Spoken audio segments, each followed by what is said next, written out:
सांख्य तत्व कौमुदी का विचार करते हुए प्रथम कारिका का विचार करने के पश्चात द्वितीय कारिका का विचार करते हुए एक विचार देखा कि जैसे लौकिक उपाय है उसी तरह वैदिक उपाय है। उसके लिए कथन किया दृष्टवद अनुश्रवित अर्थात वेद में ज्ञात जो उपाय है कर्मकला वह दृष्ट उपायों की तरह ही है। जैसे दृष्ट उपाय वैकांतिक और आत्यंतिक नहीं था उसी तरह वैदिक उपाय भी आत्यंतिक भी नहीं और ऐकांतिक भी यह उपाय नहीं है, ये बताया गया। उसके बाद एक दूसरा हेतु ग्रंथकार ने कारिका में दिया हुआ हेतु बताया स यह शुद्धि क्षयाति यह भी शुद्धि क्षयातिशय युक्त है। यह अनुश्रयक उपाय अविशुद्धि क्षय और अतिशय से युक्त है। उसी का प्रतिपादन करते हुए अविशुद्धि पद का व्याख्यान किया कि स्वल्प संकर सपरिहार सप्रत्यवमर्श यह पंचशिखाचार्य का जो वचन है उसको प्रमाण रूप से दिया कि अविशुद्धि का प्रतिपादन किया था। सोमादि यागस्य पशु बीजादि वध साधन था, यही इसकी अविशुद्धि है। अविशुद्धि के लिए प्रमाण दिया कि स्वल्प संकर सपरिहार सप्रत्यवमर्श यानी थोड़ा संकर होता है, क्योंकि ज्योतिष्ठोमादियों का जो प्रधान ज्योतिष्ठोमादि यज्ञ से उत्पन्न होने वाला जो प्रधान अपूर्व उसका याग में उत्पन्न होने वाली जो हिंसा उस हिंसा से होने वाला जो अपूर्व है पापात्मक अपूर्व उसके साथ संकर हो जाता है। दूसरा दिया यदि कदाचित और वह संकर कैसा है सपरिहार उसका परिहार किया जा सकता है। परिहार के सहित प्रायश्चित के द्वारा परिहार करने के लिए समर्थ वह संकर है, लेकिन कदाचित किसी ने प्रमादवश उसका प्रायश्चित नहीं किया तो प्रधान कर्म जब फल देता है तब उसी काल में वह पाप भी यज्ञादियों में पशु हिंसा से जन्य पाप है, वह पाप ही अपना फल देता ही देता है। यह निश्चित उसका फल होता है। इसलिए जब पुण्य के समुदाय से प्राप्त स्वर्ग आदि है उस स्वर्ग आदियों का उपभोग करते समय वह पाप मात्र से प्राप्त जो दुख रूपी वन्य कणिका है उसको वहाँ पर यह सहन करते हैं। ये देखा था एक महीना गया था मीमांसा के द्वारा जो शंका यहाँ पर की गई। एक वाक्य कहा माँ हिंसत सर्वभूतानि और अपर वाक्य कहा अग्निशोमियम पशु आलभेत। यहाँ पर ये दो वाक्य दिए गए। इस दो वाक्यों में एक सामान्य शास्त्र है और दूसरा विशेष शास्त्र है। माँ हिंसत सर्वभूतानि यह सामान्य शास्त्र है और विशेष कौन सा है अग्निशोमियम पशुमालभेत यह विशेष शास्त्र है। यहाँ कभी भी विशेष शास्त्र के द्वारा सामान्य शास्त्र का बाद होता है। फिर पूर्व पक्षी यह कहना था इसलिए इसके द्वारा माहिंसा सर्वभूतानि का बाद हो जाएगा और यज्ञ हिंसा वह हिंसा नहीं कहलाएगी, वहाँ पर पाप नहीं होगा, यह कहना पूर्व पक्ष का हो गया। तो सिद्धांत ने उत्तर दिया आपका कहना ठीक नहीं, क्योंकि इन दोनों में कोई विरोध ही नहीं है। जहाँ पर विरोध होगा तभी बलवान के द्वारा दुर्बल का बाध किया जाता है। जहाँ पर विरोध नहीं है वहाँ पर बलवान के द्वारा दुर्बल का बाध नहीं होता, क्योंकि दोनों के विषय भिन्न है। एक विषय में दोनों प्राप्त हो तब वहाँ पर एक के द्वारा दूसरों का बाध हो सकता है, लेकिन दोनों का जहाँ विषय पर भिन्न है वहाँ पर बाध्य बाधक भाव नहीं होता। यहाँ पर दिया न चेहास्ति कश्चित विरोध, यह अर्थात इस विषय में कोई भी विरोध नहीं है। ये दो जो प्रमाण है, न हिंसा सर्वभूतानि और अग्निशोम्यम पशुम आलभेत, इनमें परस्पर विरोध नहीं है। कैसे नहीं है? कहा कि न हिंसा सर्वभूतानि, यह जो निषेध बताया उस निषेध का फल क्या है? तो कहा अनर्थ हेतु भावो ज्ञाप्यते। इसके द्वारा एक फल क्या बताया कि अनर्थ हेतु, हिंसा अनर्थ की हेतु है, ऐसा बोध कराया गया। इसके द्वारा न हिंसा सर्वभूतानि, इसके द्वारा अनर्थ हेतुत्व ये बताया जाता है। और इसके द्वारा यज्ञ के लिए भी ये याग है, यह नहीं बताया जाता। बस अनर्थ हेतुत्व केवल मात्र बताया जाता है, यह अनर्थ का हेतु है, इतना कहा जाता है। नहीं शब्द सर्वभूतानि ये यज्ञ के लिए नहीं है, ऐसा कुछ नहीं बताया जाता। यज्ञ के लिए नहीं है ऐसे इसमें कथन नहीं किया गया। और दूसरा दिया अग्निशोमियम पशुम आलभेत इति अनेन तु पशु हिंसाया कृत्वर्थम उच्यते। अग्निशोमियम पशुम आलभेत, यह जो वाक्य है, यह इसके वाक्य के द्वारा क्या बताया गया है? पशु हिंसाया कृत्वर्थम उच्यते, अर्थात पशु की हिंसा यज्ञ के लिए है, इतना बताया जाता है। इससे अनर्थ हेतु, ये अनर्थ का हेतु नहीं है, ऐसा नहीं कहा जाता। न तो अनर्थ हेत्वाभाव, इसके द्वारा अनर्थ हेतुत्व का अभाव नहीं बताया जाता। क्या बताया जाता है? अरे क्या बताया जाता है? यज्ञ बताया जाता है। यज्ञ कहाँ बताया गया? वहाँ पर यज्ञ के लिए हिंसा है, इतना कहा जाता है। क्या कहा जाता है? एकाग्रता भंग कर देते हैं। बोलिए, यह दूसरे अग्निशोमियम पशुम आलभेत, इसके द्वारा क्या बताया जाता है? पशु हिंसा में कृत्वर्थत्व कहा जाता है। पशु हिंसा यज्ञ के लिए है, ऐसा कहा जाता है।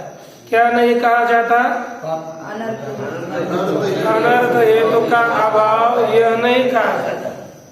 अनर्थ होगा कि नहीं कौन जाने, लेकिन बस यज्ञ के लिए इतना बताया जाता है। और प्रथम न हिंसा सर्वभूतानि के द्वारा क्या बताया जाता है?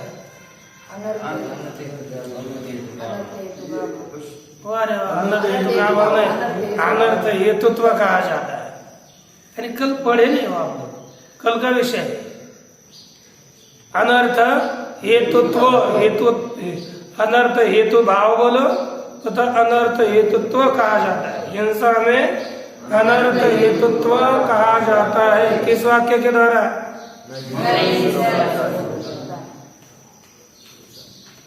क्या कहा जाता है? इसके द्वारा क्या कहा जाता है? क्या नहीं कहा जाता?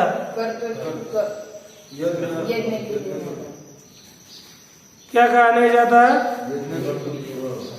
अकृत्वर्थ अर्थ यज्ञ के लिए न होना, ये नहीं बताया जाता। न तो अकृत्वर्थम हो नहीं करना, वो शब्दों को कंठ से करना, ये बस शब्द दिमाग में नहीं रहते। यदि इसको यज्ञ के लिए प्रत्येक वाक्यों को अनर्थ हेतुत्व और यज्ञ के लिए न होना, ये दोनों का भी कथन करे प्रथम वाक्य से, द्वितीय वाक्य से पशु हिंसा में कृत्वर्थत्व और अनर्थ हेतुत्वाभाव, इन दोनों का भी कथन किया जाए तो क्या दोष आता है?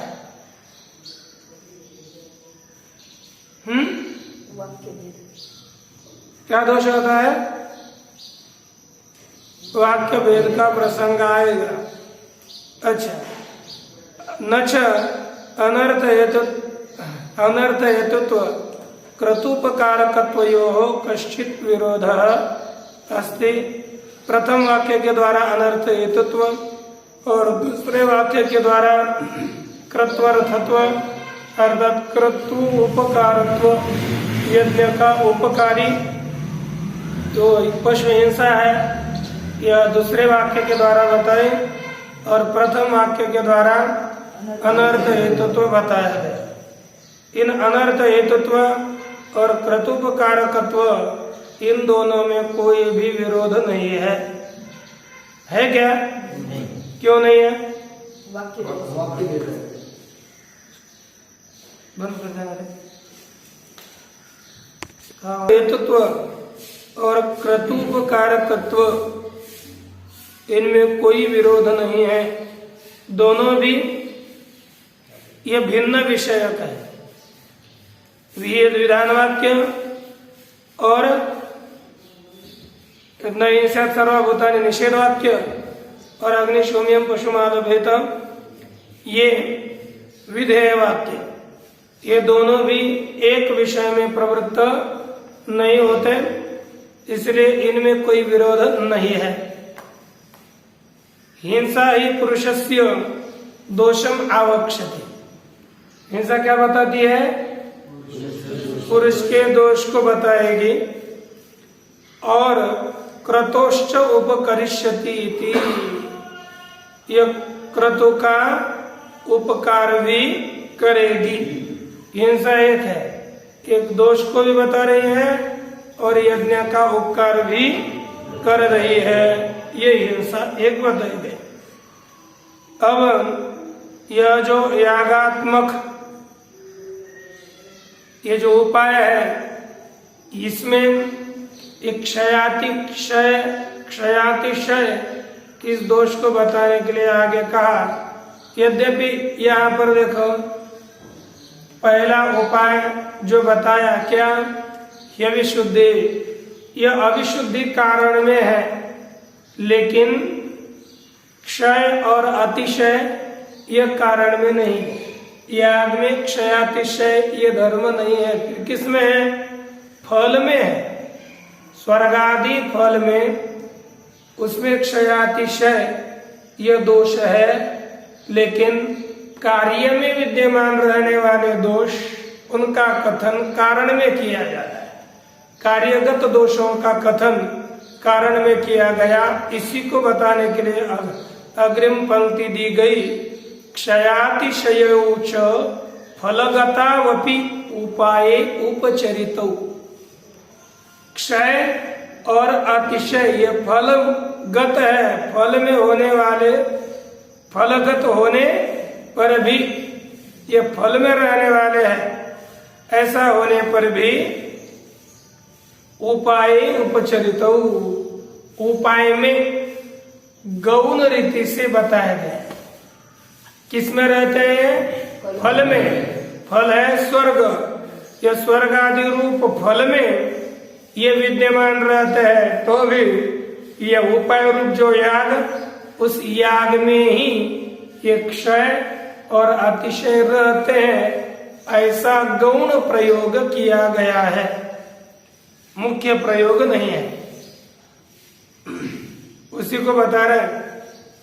क्षयित्वं च स्वर्गादे सत्वे सति कार्यत्वाद अनुमितम। आप कहोगे स्वर्ग क्षयी है, क्षीण होने वाला है, ये कैसे जान लिया?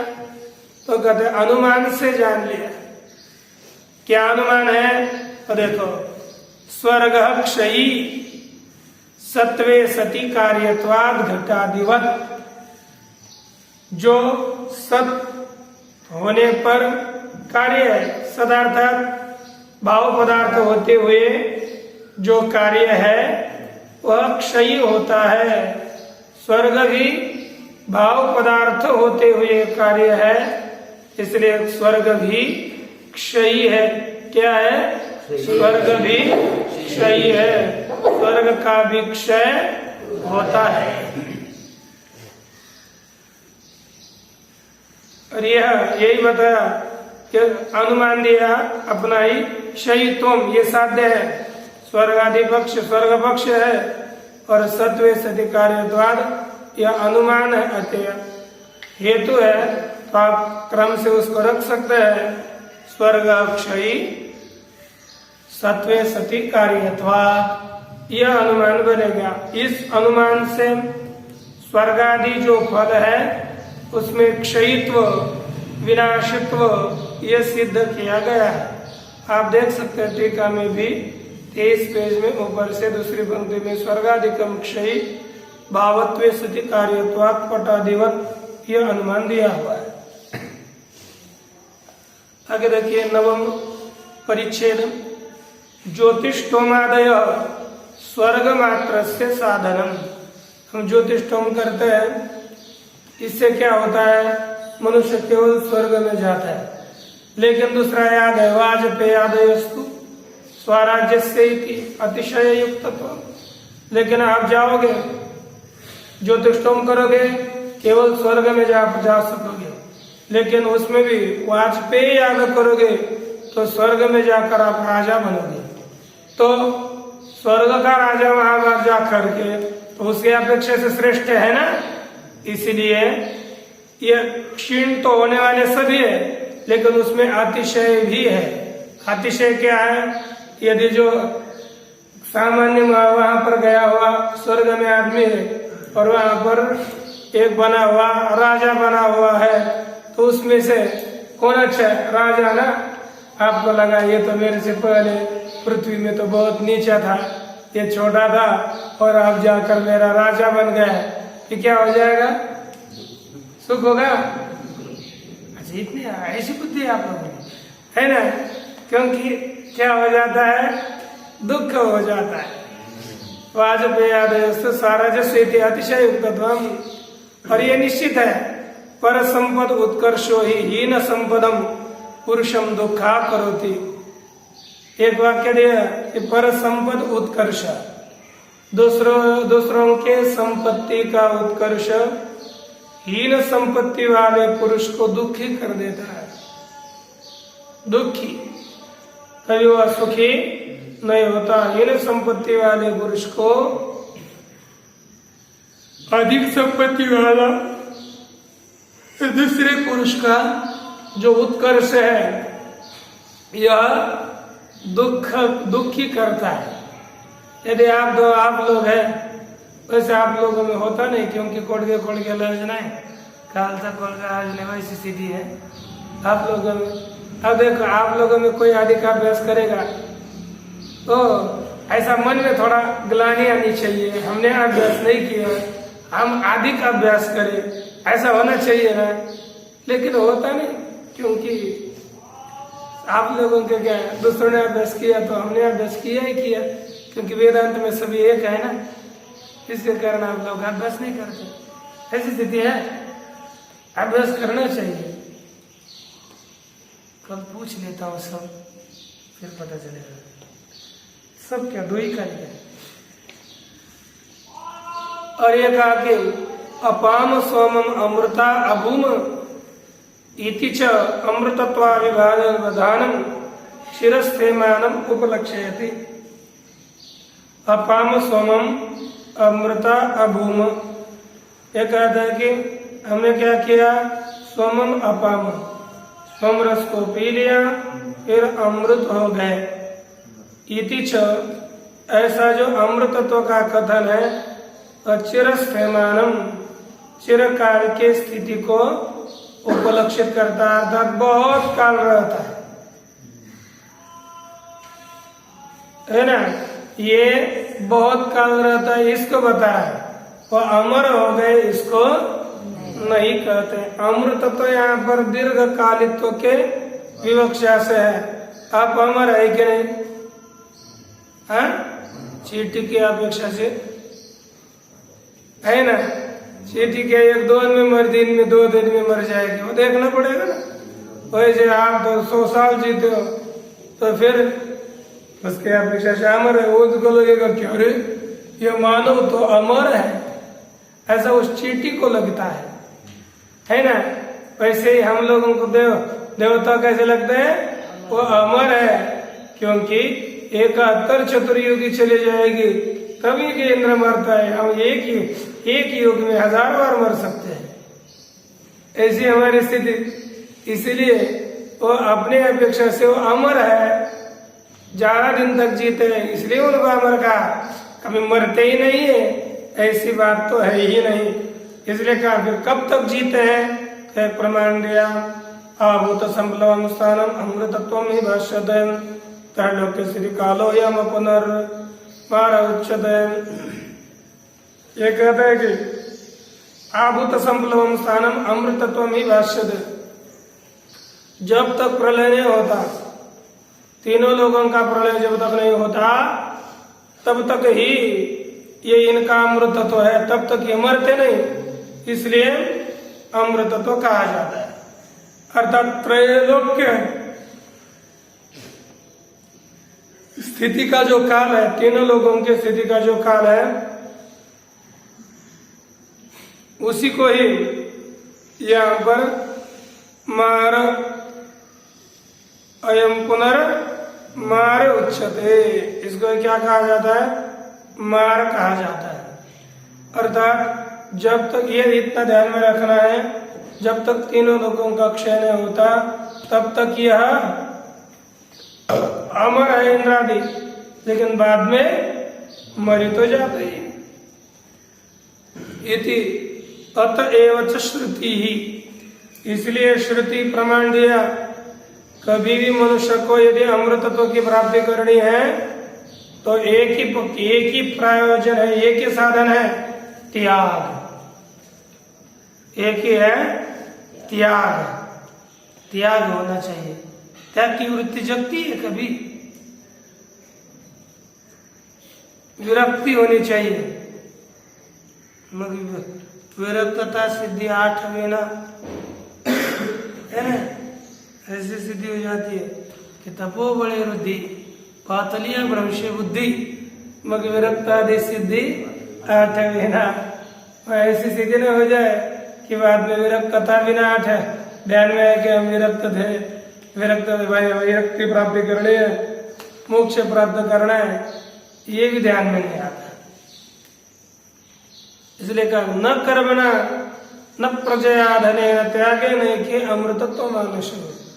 कोई कर्म से भी अमृतत्व को प्राप्त नहीं हुए, प्रजा से अर्थात पुत्र इत्यादि को उत्पन्न करने से बहुत बाल बच्चे एकत्र कर लिए, मुक्त हो गया। कौन मुक्त हो गया? बहुत पुत्र हो गए तो कोई नहीं मुक्त होता। प्रजा के द्वारा भी मुक्त नहीं होता। धनी ने पैसा कमा लिया तो धन से भी कोई मुक्त नहीं होता। होता है कैसे? त्यागे नहीं किए अमृतत्व मानस। कोई लोग केवल त्याग से अमृतत्व को प्राप्त हो चुके।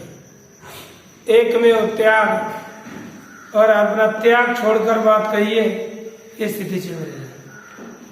बहुत बहुत बुरी स्थिति होती है आपने अपने लिए। यदि वैराग्य न हो तो कोई फायदा नहीं। परेण नाकम नीतम ग्वायाम विभ्राजते यदि अतयो विशंति। कहते नाकम परेण, है ना, परेण नाक अर्थात स्व, अक्क अर्थात स्वर्ग सुखम, नाक अर्थात स्वर्ग, नाकम परेण स्वर्ग से ऊपर, गुआयाम नीतम हृदय रूपी गुआ में स्थित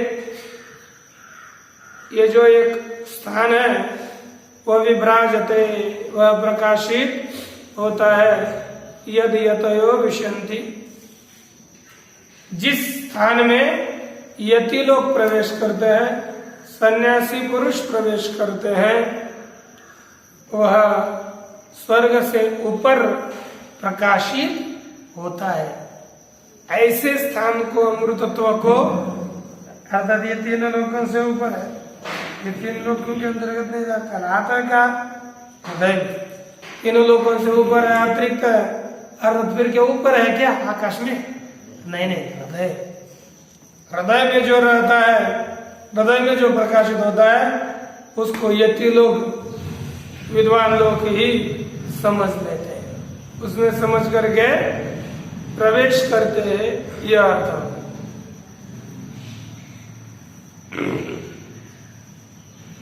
और दूसरा प्रमाण दिया, कर्मणा मृत्युमृषयो निषेधो प्रजावंतो द्रविणैहमानां तथा परे ऋषयो ये मनीषिणः परम कर्मभ्य अमृतत्व मानसुः।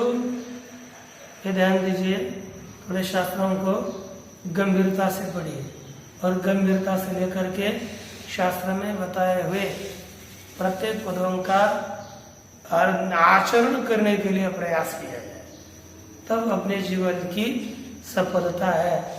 नहीं तो निष्फलता अपने द्वार पर खड़ी ही रहेगी। यहाँ पर कहते हैं द्रविणम ईयमानः प्रजावंत ऋषयः कर्मणां मृत्युं निषेधु।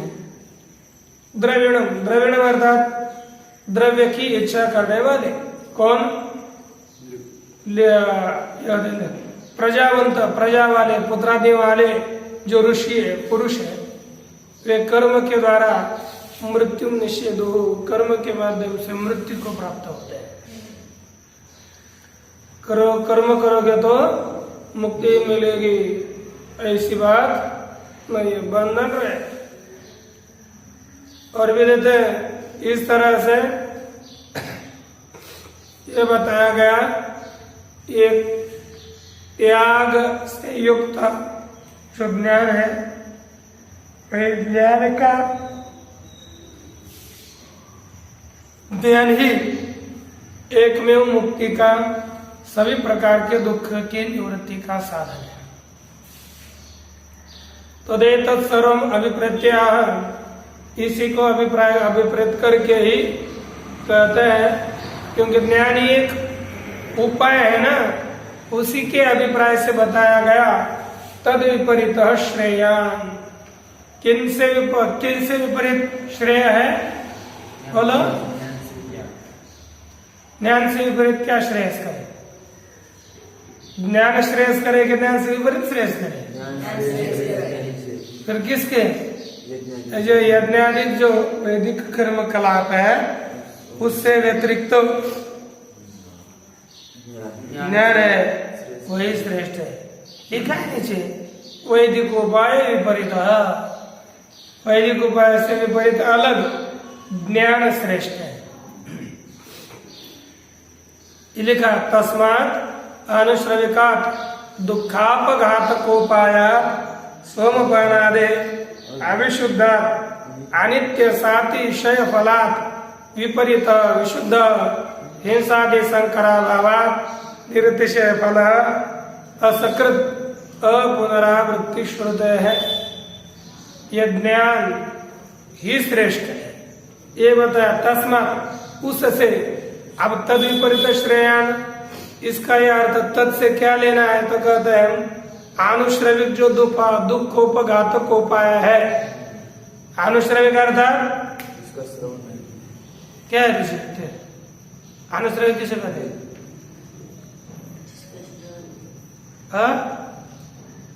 नहीं, ध्यान नहीं देते।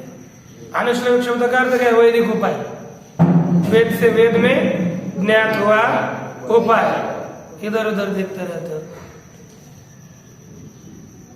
इधर आनुश्रविक उपाय, जैसे आनुश्रविक का दुखोपघातका, दुख का उपघातक, दुख का निवर्तक जो वैदिक उपाय है, उसकी अपेक्षा वो कौन सा है? सोमपान आदि, अविशुद्ध सोमपान करना इत्यादि जो अविशुद्ध और पवित्र उपाय है, उस उपाय से कौन सा श्रेष्ठ है? ये जो ज्ञान और कैसा अनित्य सातिशय फल, अनित्य और सातिशय फल है जिसका ऐसे उपाय से विपरीत विशुद्ध का